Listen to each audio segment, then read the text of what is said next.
ایرو روژا زیلانه روژا کو زکین پیرکن به حمله هاتن قلشاندن و بخوین خواری گل مسلمانین کرد هاتن قتل کرن.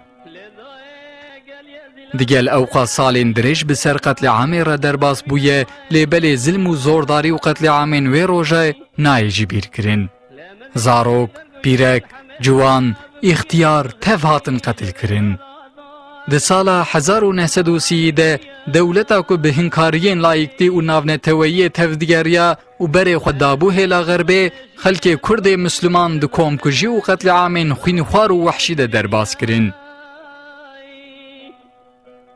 پشتی شهادتا شیخ سعید افندی نتنه کسین بشتار قیام بونه و مالبات وان کسین سوزا بشتار بوینه دابن و بشتار نبونن کسین جه قیام خبر وان تنیه و حتی کسین لهم بر قیام سکنی بونجی به تولی مالبات وان هاتن سرگون کرن.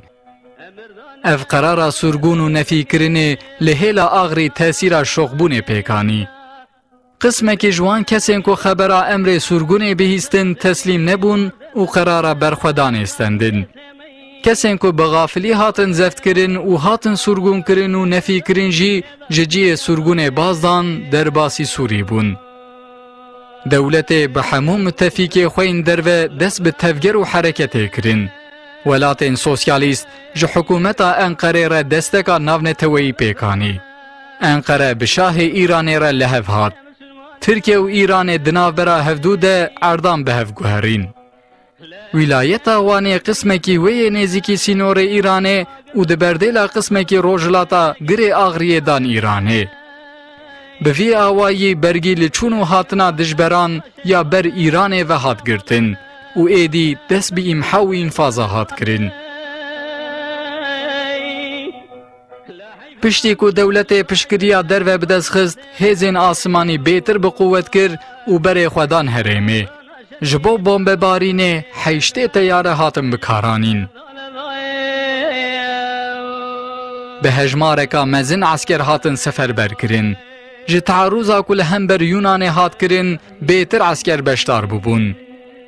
خلک سویلن کرد مسلمان یکو خسپارت بون چمه زیلانه تیارهان جه آسیمانان بسر وان ده بمب باراندن.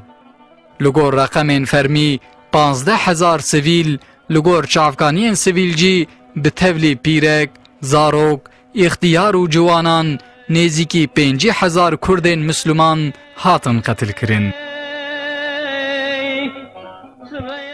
زکی پیرکن به حمله هاتن قل کرن و قوارتن. به بگو پتک به مراسم کیفی هاتن قتل کرن. به سدان گندو بلده هاتن شوتاندن و هاتن بالا کرن.